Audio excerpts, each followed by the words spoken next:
The moons and stars were hidden from sight, making that particular quiet night especially dark.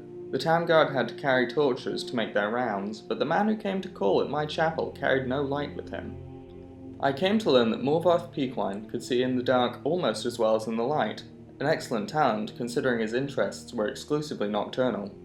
One of my acolytes brought him to me, and from the look of him I at first thought he was in need of healing.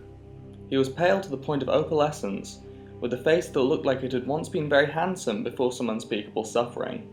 The dark circles under his eyes bespoke exhaustion, but the eyes themselves were alert, intense, almost insane. He quickly dismissed my notion that he himself was ill, though he did want to discuss a specific disease. "Vampirism," he said, and then paused at my quizzical look. "I was told that you were someone I should seek out for help understanding it." "Who told you that?" I asked with a smile. "Tissina Gray." I immediately remembered her, a brave, beautiful knight who had needed my assistance separating fact from fiction on the subject of the vampire. It had been 2 years, and I had never heard whether my advice had proved effective. "You've spoken to her? How is her ladyship?" I asked. "Dead," Morvarth replied coldly. And then, responding to my shock, he added to perhaps soften the blow, "She said your advice was invaluable, at least from the one vampire. When last I talked to her, she was tracking another. It killed her." "Then the advice I gave her was not enough," I sighed. "Why do you think it would be enough for you?" "I was a teacher once myself, years ago," he said. "Not in a university, a trainer in the Fighters Guild. But I know that if a student doesn't ask the right questions, the teacher cannot be held responsible for his failure. I intend to ask you the right questions." And that he did. For hours he asked questions and I answered what I could, but he never volunteered any information about himself. He never smiled, he only studied me with those intense eyes of his, committing every word I said to memory. Finally, I turned the questioning around.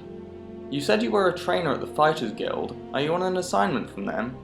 "No," he said curtly, and finally I could detect some weariness in those feverish eyes of his. "I would like to continue this tomorrow night, if I could. I need to get some sleep and absorb this." "You sleep during the day?" I smiled.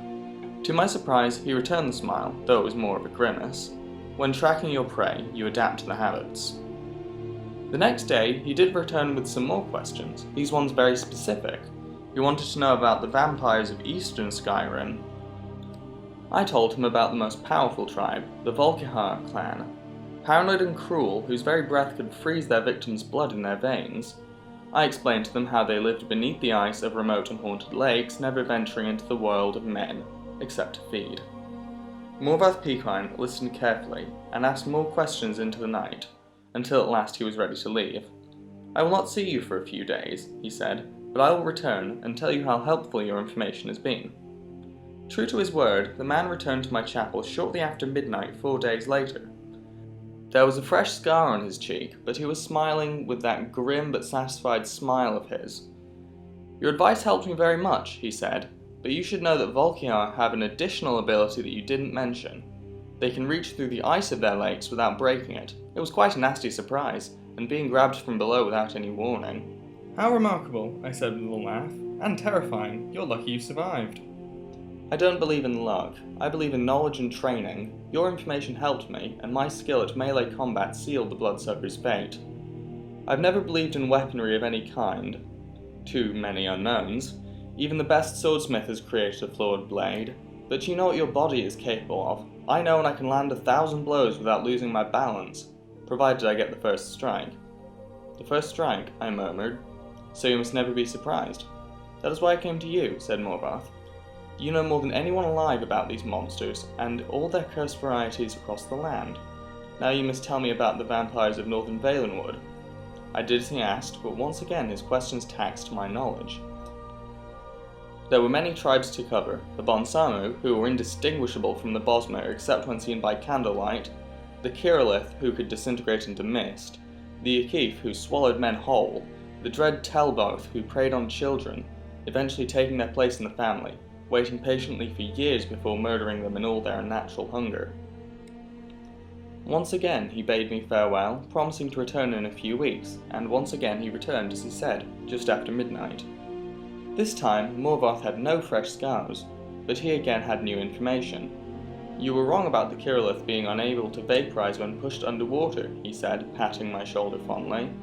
Fortunately, they cannot travel far in their mist form, and I was able to track it down. It must have surprised it fearfully. Your field knowledge is becoming impressive. I should have had an acolyte like you decades ago. Now tell me, he said, of the vampires of Cyrodiil. I told him what I could. There was but one tribe in Cyrodiil, a powerful clan who had ousted all other competitors, much like the Imperials themselves had done. Their true name was unknown, lost in history, but they were experts at concealment. If they kept themselves well fed, they were indistinguishable from living persons.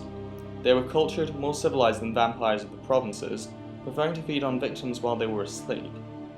They will be difficult to surprise, Morvath frowned, but I will seek one out, and I will tell you what I learn.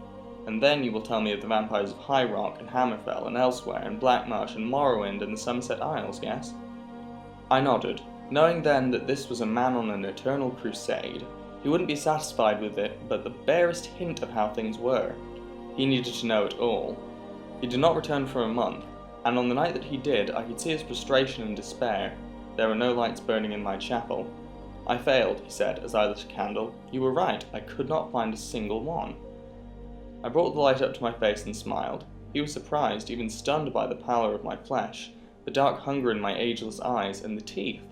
Oh yes, I would think that the teeth definitely surprised the man. I could not afford to be surprised. I haven't fed in 72 hours, I explained as I fell on him. He did not land the first blow, or the last.